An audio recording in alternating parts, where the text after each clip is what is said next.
In this video, you are going to learn 25 action verbs, but I'm not just going to talk about them. You are going to learn them in action. We're going to be looking at Gifs so that you can actually see all of the verbs, all 25 verbs, to get a really deep understanding of how to use them and what they mean. If you have any questions as we go, leave them in the comments. If you enjoy the video, don't forget to give it a like and subscribe. And now let's get into it.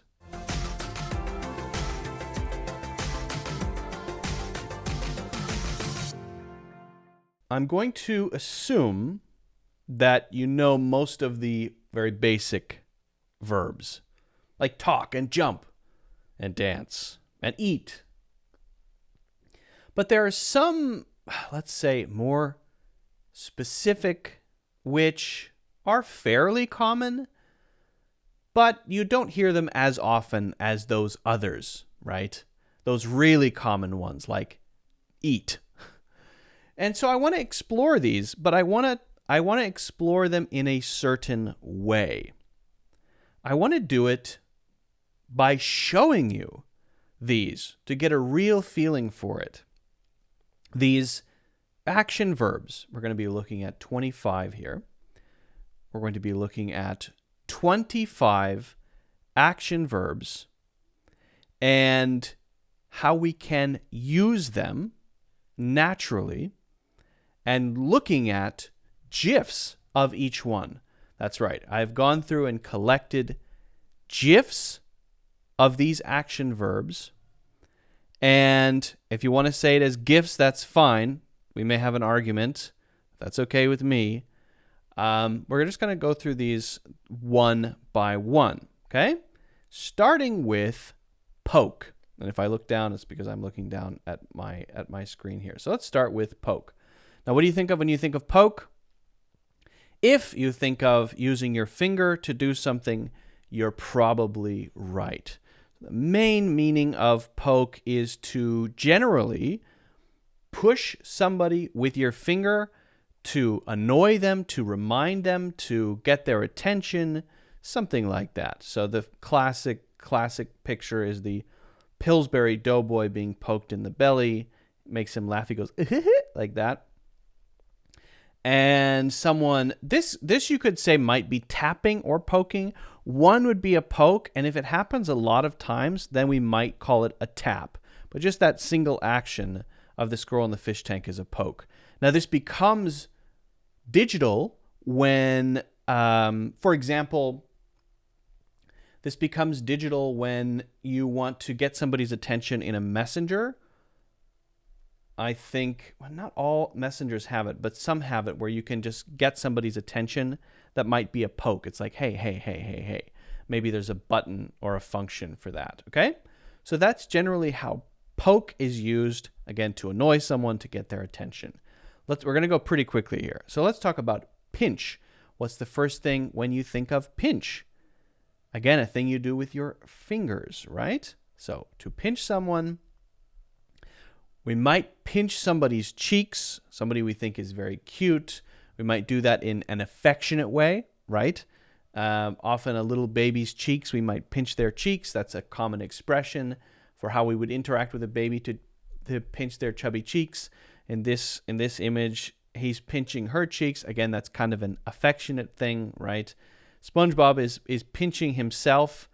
Sometimes we use the expression, I pinched myself, to make sure you're not asleep and dreaming. If something is too good to be true or too scary to be true, you pinch yourself to make sure you're not dreaming. Or if you feel like maybe you're a little overweight, you might pinch yourself to see how much fat is between your fingers. But you can use pinch in all kinds of ways. It's really just this action, and you might use it, right, affectionately. You might use it as a measurement to pinch yourself. You might use it to wake yourself up. You might use it to bother someone. You might pinch someone to cause them pain. You might grab a pinch of salt. So that's actually a unit of measurement. Often you read that in recipe books. Just get a pinch a pinch of salt. So I think we're going to leave these open. So I'll scroll through them all once we're done here. Okay, so that's generally the idea. It can be used to annoy. It can be used affectionately. It can be used in so many different ways. And a pinch would be a noun. How about shuffle? Shuffle. The first thing I think of when I hear shuffle is shuffling cards. So to shuffle cards would be to mix them up. If you do it with one hand or two hands, it's really the action of messing everything up. To shuffle things around is to move them around in a kind of chaotic way. So you could shuffle people around. If there's a group of people lined up, I'm going to shuffle you guys around. I think this order is not quite right. Maybe there's a family photo and you want to make sure that there's some tall people and some short people in different places. I need to shuffle you guys around a bit so that we can get a more, let's say, balanced family photo. Okay, so it's just kind of moving things around in a messy way. But also, shuffle is when you kind of drag your feet, you scuff your feet along the ground because you're depressed, because you're tired, because you can't lift your legs up, whatever it is. In this case, very kind of depressed, right? Just kind of scraping your feet along the ground. That is also shuffling. So we have moving things around or changing the order of things in a chaotic way, like cards. We have being depressed and scuffing or shuffling your feet along the ground, but also is a type of dance. And it's the same thing. Look at the feet. They're kind of moving along the ground and scraping along the ground, and so they're shuffling. So a type of dance might be described as a shuffle too. This type of dance in particular is called a shuffle dance. Okay? How about tip? If the first thing you think with tip is to tip a waiter, that's right. A tip can be a noun, but when you do that thing, or you have a waiter or waitress, you would tip them. That's an action. You might give someone a tip, but that is less often used as a verb, right? As in, I give them some advice. Now, tip someone off would be one expression that we would use to sort of give somebody a hint about what somebody's doing that's maybe bad, to tell the police about it. The police got a tip. He tipped them off to give them something they need to take some action. Sometimes. But we would also use tip in another way, of something falling over. Now, often this is something like a boat or some big object, right? My cat always tips glasses over from the table onto the floor. It's so annoying. But it's a static, stationary thing often that tips over. You could describe a person as tipping over, but most of the time when people do that, we say fall instead of tip. It's not as common to use tip for people. Instead, we use fall. In this case, the boat is tipping and she is falling out of the boat, or the canoe is tipping over, and she is falling out, right? So I wouldn't describe her as tipping necessarily. I would describe the canoe as tipping. Again, if you say she tipped, it's okay. There's actually an activity called cow tipping, where cows are asleep standing up and people push them over. But that's not as common. It's usually some kind of stationary object. Okay. Next one is squint. Squint. Okay. So what is squinting? Squinting. Oh, let me make these a little bigger here. Let me make these a little bit bigger. These are too small. Squinting is when you want to see something better and you make your eyes very narrow and you look far away to see it better. What the heck is that? You can't see. Maybe because you don't have your glasses or because it's just really far away.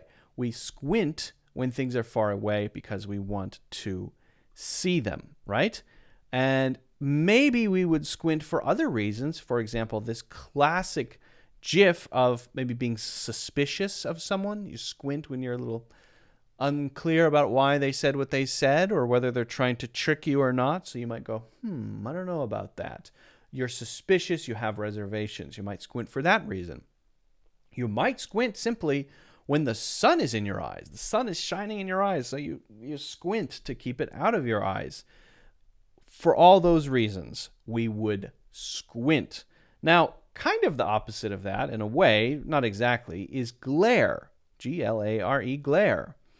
To glare is to look at someone in a fixed way, with your eyes open, usually with a kind of intense expression or intention. You're not just looking casually, you're looking in a very intense way.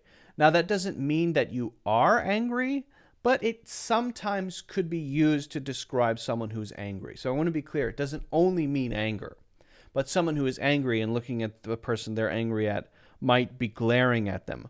Often glaring happens through your eyebrows, like that. There's a kind of intensity to it, and often a kind of intention behind it of, I'm not happy about this, or you're in trouble, or I'm about to tip you over, or something like that, right? So here's another one. I mean, obviously, this expression here, this is not a good expression. It's not just looking. It's not staring. Staring is different. Staring is just your eyes are wide open. That's it, right? So there's a certain meanness, perhaps, to glaring, usually. What about flick? Next one is flick. Flick. What the heck is flick? Okay, so to flick is this action that you would do with your finger. Usually it's one finger, and you're maybe doing that to another person, which might be painful. You flick them, so you might flick someone's ear. That could be painful. You might flick something, like flick a card, or flick a piece of cardboard, or flick a piece of wood. That is a way to launch that thing at someone else, or over there, wherever you want it to be, right? So flick is just an action, but it might be done for different reasons. Again, to propel something, to bother someone, to, all kinds of different reasons. But sometimes people also say to flick your hair. So this kind of action of doing this is flicking your hair. Obviously, since women, I would say, in general, are more likely to have long hair. Generally, it is more often associated with women, but certainly doesn't have to be. To this kind of action that she's doing is she's flicking her hair. It's much less common than the finger meaning, but it is. That's not how I wanted to say that. It is a thing people say. How about squeeze? We're moving quickly through these. Squeeze. Okay. Squeezing oranges. To have something in your hands, in your arms, between your fingers. It doesn't really matter what it is between, but it is something between something else. Between your feet, between your legs, between your fingers, between your hands, between your arms. And you're putting a lot of pressure on that. In this case, oranges. You squeeze oranges to make orange juice. So how do you make orange juice? You squeeze oranges. You squeeze them. So you might squeeze all kinds of things, right? You might squeeze a pencil eraser, but also you can squeeze through things. You might squeeze through the door. If you're on a busy subway train, you might squeeze past people to get out, right? So it can be used in so many different ways. You would squeeze a bottle of honey to get some honey out, whether you're in space or not. But like this octopus is doing, the octopus is squeezing itself out of the bottle. So octopi are incredible at getting through very small spaces because they don't have bones, and so they can squeeze themselves through very tiny openings like this one is doing here. Okay, so it can be used for all of those things. Now, you can squeeze people in non-physical ways. Sometimes we use squeeze to put pressure on people, to we want them to feel stressed. We want them to, pay me back. So I had to squeeze a little bit to get him to pay me back. Would not be physically squeezing, but maybe putting pressure in some other way. What about tug? To tug. To tug is to pull on something. So in this case, he's pulling on his mom's sweater. Instead of saying pull on, it would be actually more common to say tug, tug. Now, tug might be a short repeated action like this, or tugging on a sweater, right? Or something like that. But it may also be a sustained action that is very intense and hard, with the goal of maybe pulling something that's heavy, or maybe resisting someone, right? So an example would be this, for example. These two are tugging on what looks like a towel, and they're tugging it back and forth because one of them maybe wants to have it, right? Maybe I want the towel, you want the towel. No, I want the towel, you want the towel. So they're tugging the towel back and forth. They're using a lot of effort. So tugging often implies a lot of effort. A classic thing is a tug of war. Well, why is it called a tug of war? Because you have 10 people on one side and 10 people on the other, and they're both tugging on a rope, trying to pull the other side over a line so that they will fall down and they will win, right? So that's why it's called a tug of war. You may have heard of for example, tugboat. A tugboat is that little boat that pulls huge ships in a canal or in a bay along. It's a small boat, but it's very strong, and it can pull or tug those boats. Okay? How about snap? Well, one might come to mind. A simple meaning of snap usually is with your fingers, right? Like Mary Poppins. Snap your fingers to put your clothes away, right? But also famously the Thanos snap, using the Infinity Gauntlet to wipe out half of all life in the universe. To snap your fingers is to make that sound with your fingers. Even if you don't have an Infinity Gauntlet, which I'm sure we don't all have. I have one, I have a couple, but not everyone has one. Or if you're Mary Poppins, again, that same sort of thing. It's that same simple action. But snap could also be something like a tree branch, or in this case, a golf club, to snap it in half. Again, you're making a sort of loud sound. It's going tsh, like that. It's not, in this case, coming from your fingers. It's coming from the golf club, which is being snapped. So you would snap a tree branch. You would, someone might have their neck snapped in an action movie. Oh, that's right. Someone's bones may snap or crack, right? So snap broadly can describe a kind of noise that can have all kinds of causes and be both good and bad. Snapping a golf club may be a bad thing for me if those are my golf clubs, but maybe having a chip, when I break it, it goes like that, and that snap of the chip is actually something I like. It's crunchy. I like that. And maybe there's a little onomatopoeia word that appears on the back of the chip where you see it breaking, and then there's a little word that pops out and it goes snap, and that snap would be to show the chip's crispness, right? So snap is just a sound. It can be bones, it can be branches, it can be anything like that. It can be golf clubs, and it can also be that simple thing that we do with our fingers, okay? All right, let's keep going. We have, let's see, how many more do we have to do? We're going to go very fast here. We have slide, snicker, gaze, sneak, hoist, cradle, squirm, weave, etch, latch, drape, sprinkle, skim, hammer, scrub, and twirl. All right. I used to do this, by the way. I used to play golf in high school, and to intimidate other golfers, if I missed something or something didn't go right, I used to carry an extra cheap old golf club around to intimidate other players. I would, if I didn't hit the ball quite right, I would take it out, I would snap it, and then they would be kind of nervous, and because golf is a mental game, right? Just to intimidate them. Try it out; it works. Okay, twirl is next. So twirling is it could be a type of dancing, or let's just say a type of movement. You know, in this case, it's, I guess, part of a dance. This woman is twirling, and her robes are being thrown outward, or her robes are flowing as she twirls. But anyone can twirl, right? A child can twirl. Just twirling is just that turning motion. It can be like a dance, but doesn't have to be a dance, right? But you can twirl objects too. Like this girl is twirling the stick. Obviously, she's doing some kind of martial arts very well and very impressively. And she is twirling that. So she is not twirling. She is twirling the stick. And some people have this ability to do this thing with a pencil or pen where they can go like that.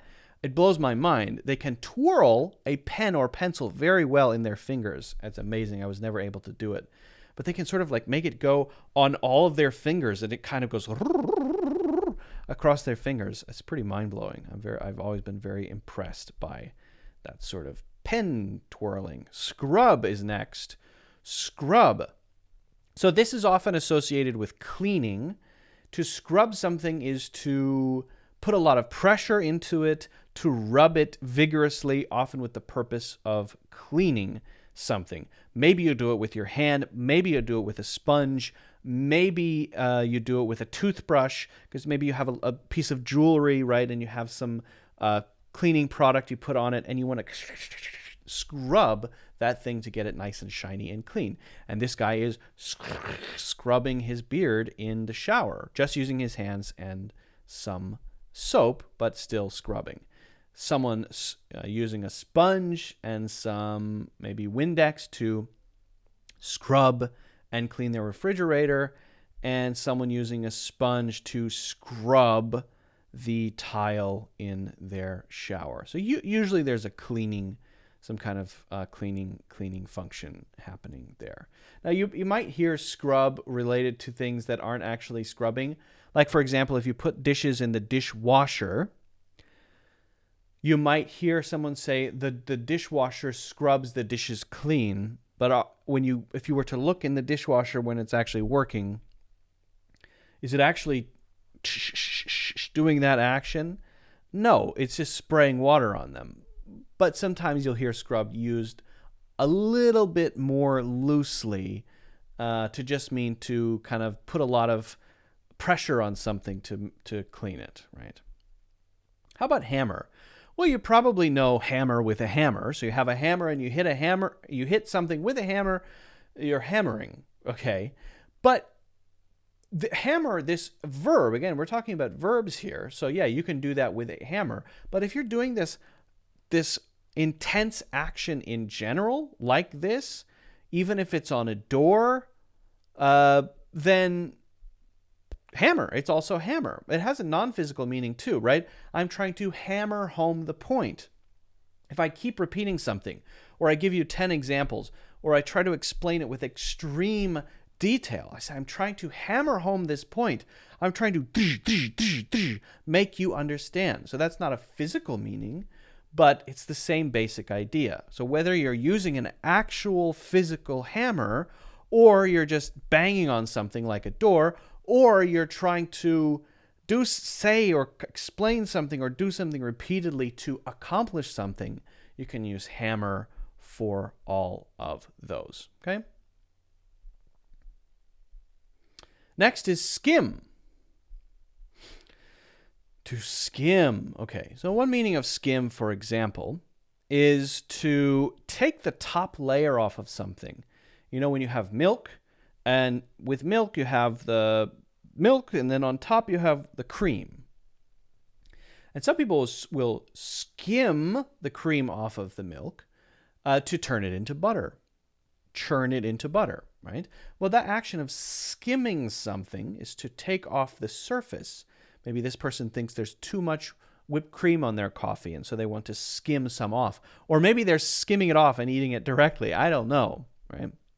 In this way, skim might be used in a negative way. For example, if someone is embezzling money, right? Maybe they're part of an agency or something, and for every transaction that happens, they illegally take a little bit, hopefully in a way that no one else notices. And then when finally this person goes to jail for doing this, they say, well, he just was skimming off the top, taking a little bit over time. It's the same basic idea.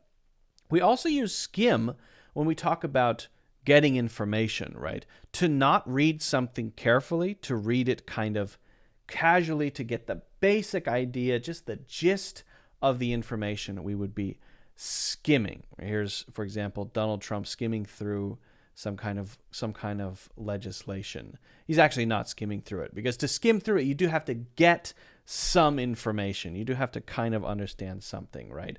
If someone says, hey, did you read that article I sent you? I say, I skimmed it. Means I understand basically what it's all about. I looked through it. I kind of understand, but don't ask me any deep questions because I didn't read it carefully. So what I'm saying there is I didn't read it carefully. This person is doing something I think called skimboarding, but I think you can get the same idea as skimming the cream off of the milk. They're kind of on very shallow water, skimming across the surface of the water in the same way. Not a particularly common usage, but I think that's called skimboarding. Okay. Sprinkle. To sprinkle sprinkles on a donut. So the things that you may sprinkle may be actual sprinkles. Sprinkles are little pieces of sweet something.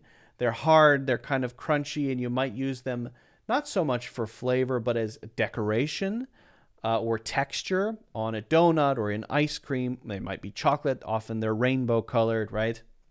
So in this case, you're sprinkling sprinkles on a donut, but you might sprinkle salt on something. You might sprinkle a little bit of basil on something. So this is often associated with food.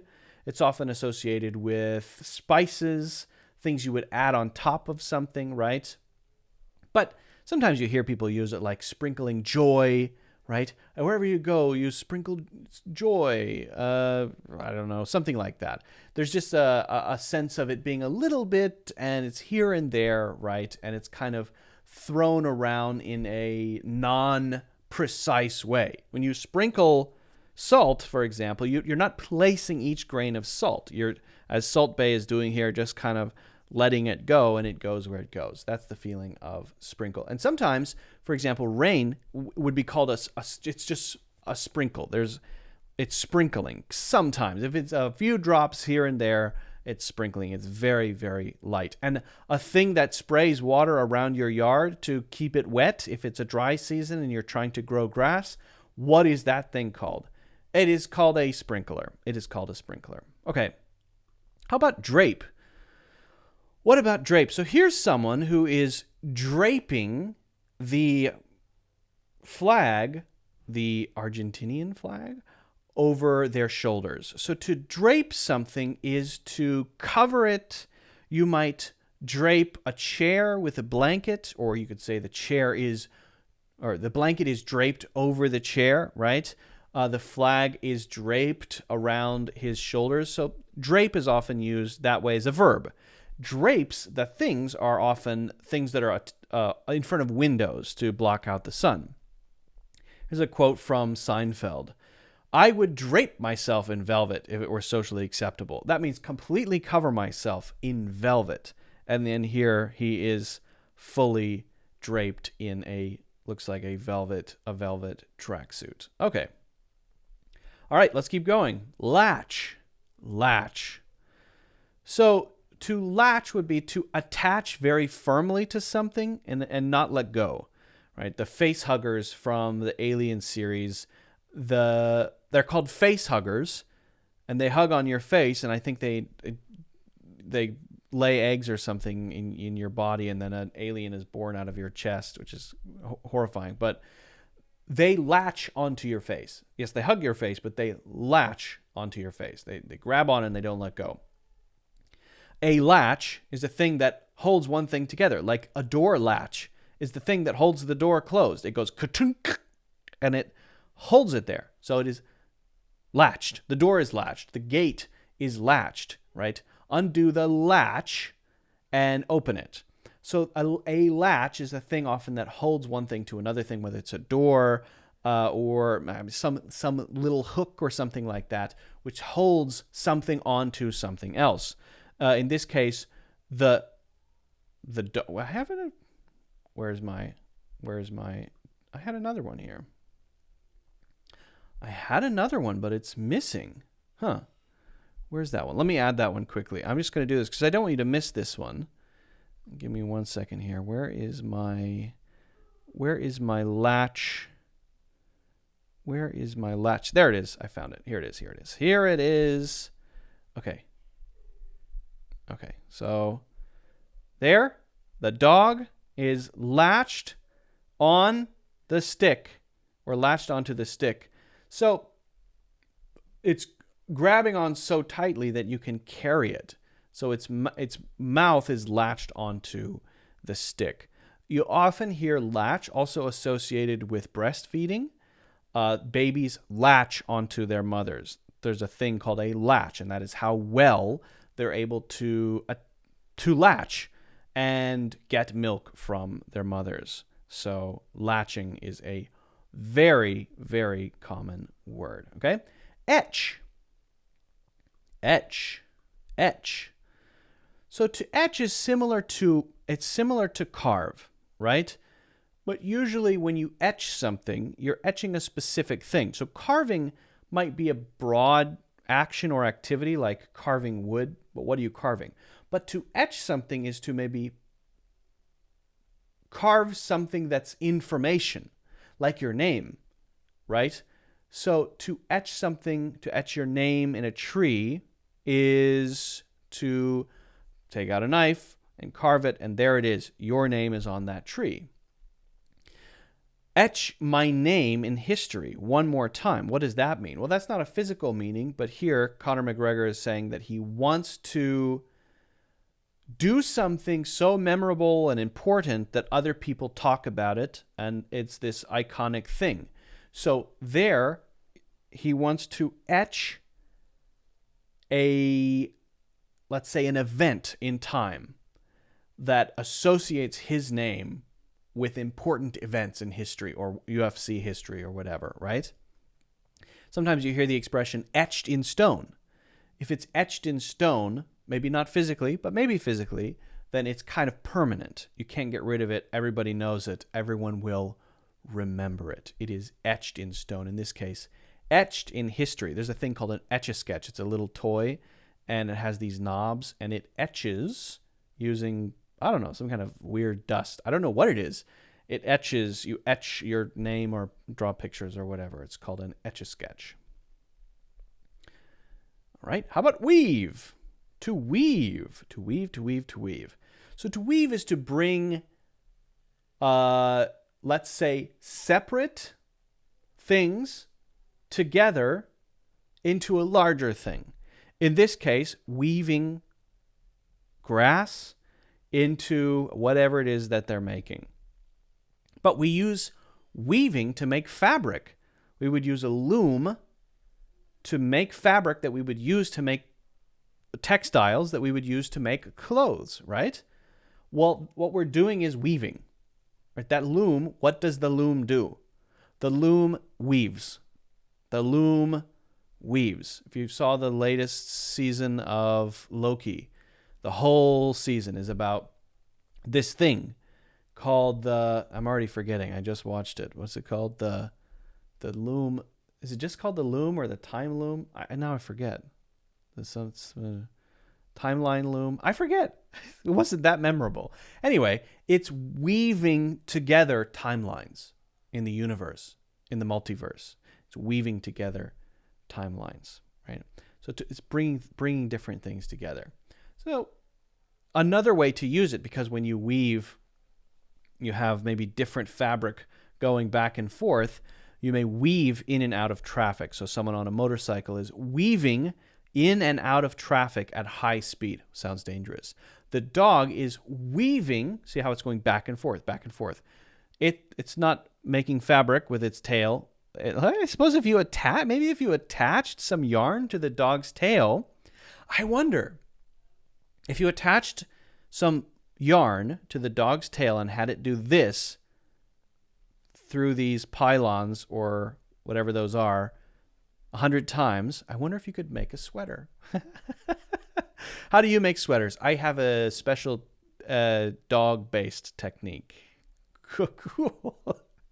So but the action, this motion, the dog is weaving. The dog is weaving. Weaving in and out of the, whatever those things are called. I don't know, pylons, sticks, I don't know. Okay, how about squirm? Squirm. So worms squirm, this action of things moving in a creepy, gross way, makes us feel uncomfortable when you see, 50 worms undulating. It's kind of like undulating and moving in this sort of erratic way. But when we feel uncomfortable, somebody asks us a difficult question, a question we don't have the answer to, we don't know how to explain it, it's too personal, whatever, we may squirm. Or we see something uncomfortable, like 100 worms squirming. We say, I don't like that. It made me squirm. Seeing that made me squirm. Seeing them squirm made me squirm. And so when we do that, it's this type of kind of awkward expression that we might have on our faces, and maybe even a bodily movement, like in this one here. Okay, we're getting there. We're almost there. Next one is cradle. Cradle. So we would cradle a baby the way that you hold a baby. Not to hold it up here like this, but to hold it down in your arms. That way of holding a baby is to cradle it. To cradle something, often in your arms. In your arms. Something is cradled by something. It is held securely by that, right? Maybe the baby birds were cradled in their nest, for example. But in this case, you're cradling a trophy. So it's just a way of holding something, right? It's a specific way of holding something. But often it's for children, very affectionate, right? To cradle them in a secure way that makes them feel safe.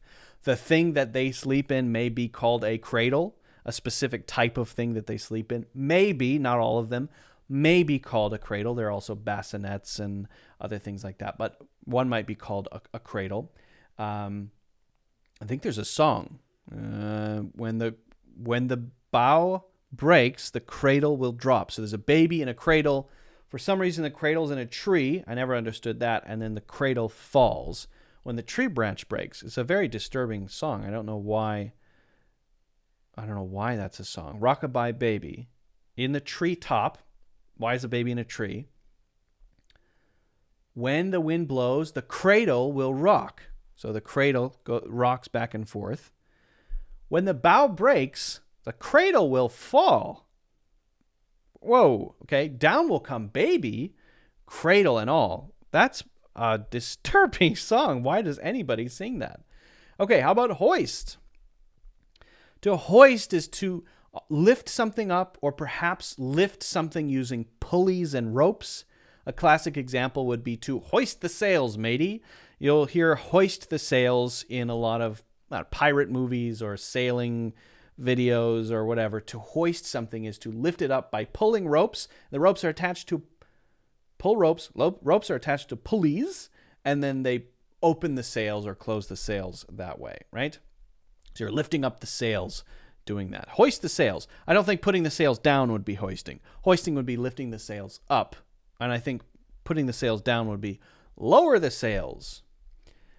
So this would be hoisting the sails. They hoist those sails. But also just generally lifting something up high. Hoist is used for that. So hoisting someone up on your shoulders.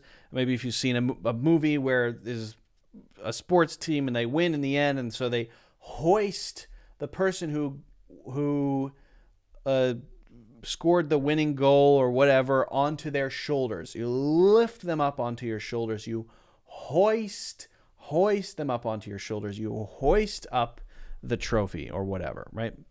So sort of lifting up in different ways. All right, 4 more. Sneak. I think you might know this one. Sneak is when you're trying to not be detected or noticed. You don't want others to see. If you get caught, you could get in trouble. You could go to jail or whatever it is.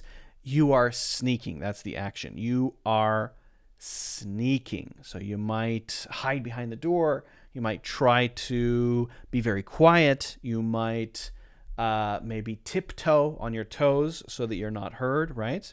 But to sneak something also would be to get something secretly. To sneak a hug would be, in this case, to hug this person without his permission, right? To get a quick one, just a quick one. It's often meant to say, I'm taking this quick opportunity to do this without permission, right? To sneak a hug, or perhaps sneak some bananas. You see some bananas on a plate and you sneak one, right? This might be used for someone who's on a diet, and then they go downstairs. They're supposed to be eating very well, but they go downstairs at night and they sneak a few Oreos. So there, yes, you are also being quiet, but the idea is that nobody is down there. Nobody knows you're doing it. So you're kind of doing it secretly without others knowing, right? So in that case, sneaking that thing. You're not just sneaking in general. One meaning is sneaking in general. But the other meaning is to sneak a thing, to sneak a cookie, to sneak an Oreo, to sneak a hug, right? Gaze. To gaze is another way of looking, often with affection or love, sometimes, not always. Someone who is absolutely in love with another person may just gaze at them lovingly, right? Someone's loving gaze is something that you hear. But you might just gaze into the distance for no reason, right? His gaze was 1,000,000 miles away, is what some people say. If your gaze is 1,000,000 miles away, maybe you're just lost in thought. You're contemplating life in the universe or whatever, right? Your gaze is 1,000,000 miles away. It means you're not here. Your mind is far away. You're thinking about something, right? So you would gaze into the distance, right? Or you might gaze at someone else, kind of looking at them blankly. It's not exactly the same as staring. It's a little bit. So when we think of staring, often we think of someone's eyes being very big, and gazing would just be to look, often for a long period of time for some reason, maybe because you're thinking about something, or because you're in love, or because you're confused, or for no clear reason, right? Like gazing at each other. When she gazed at me, my heart melted, for example. How about snicker? Snicker. This is a certain type of laughing. There are a lot of different types of laughing. There's a giggle, for example, right? But a snicker is often behind a hand, and it's kind of a hidden laugh. It's usually quiet. It's not too loud. You may be trying to avoid someone noticing that you're laughing. Maybe you're trying to stop laughing. You don't want to be laughing, but you can't stop yourself in this case, right? Maybe you would snicker when you've done something mischievous, right, or naughty that you weren't supposed to do, and you go hee hee hee hee like that. That kind of hee hee hee hee. In fact, I think that this dog. What is the cartoon that it's from? It's from a classic cartoon that I can't remember right now, and it goes hee hee hee hee. Wait, no, that's Scooby-Doo. He goes, something like that. But he's sort of, mischievous. He's hiding the laugh a little bit. He's got his hand up. Often when someone is snickering, they've got their hand up there because they're trying to disguise it. Or maybe, not laughing out loud, but kind of laughing to yourself about something. So she may be trying to hide her laugh a little bit. She's just kind of, okay, all right, snickering to herself, right? Someone often doing this with their hand up. That's pretty common as well. All right, the last one is slide.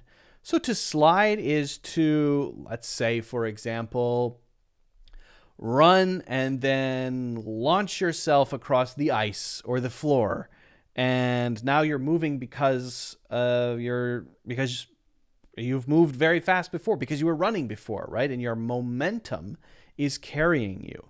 So when you slide across the ice, when you slide down a slide, when you slide down the stairs, like this kid is doing, he's sliding down the stairs, you're not doing it with your own power, right? You're not walking, you're not crawling, you're not doing anything. You're letting momentum carry you. Or for this little kid, he's letting gravity carry him. He's sliding down the stairs. A slide is a thing that you would slide down.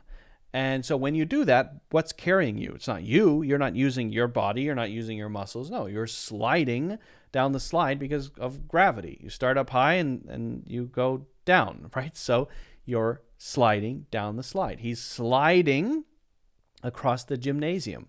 Why? Because he was running first, and maybe he's wearing very slippery pants. I don't know. So that's the basic idea. You could slide something across the table, right? Maybe someone's trying to bribe somebody, right? Trying to get somebody to do something, and so this happens in movies. He slid $500 across the table. To slide something across the table is to just push it across the table. You'll hear that pretty often too. Okay, so we've been through a lot. These action verbs that I hope now you have a better understanding of. Look at all of the ones that we've talked about using these Gifs. Hopefully you have a better idea. But if you have any questions about these, if there are any you're not sure about, let me know in the comments if you haven't done so already. Don't forget to hit the like button and subscribe. Also, you can get a free course in the links in the description. And again, let me know if you have any questions.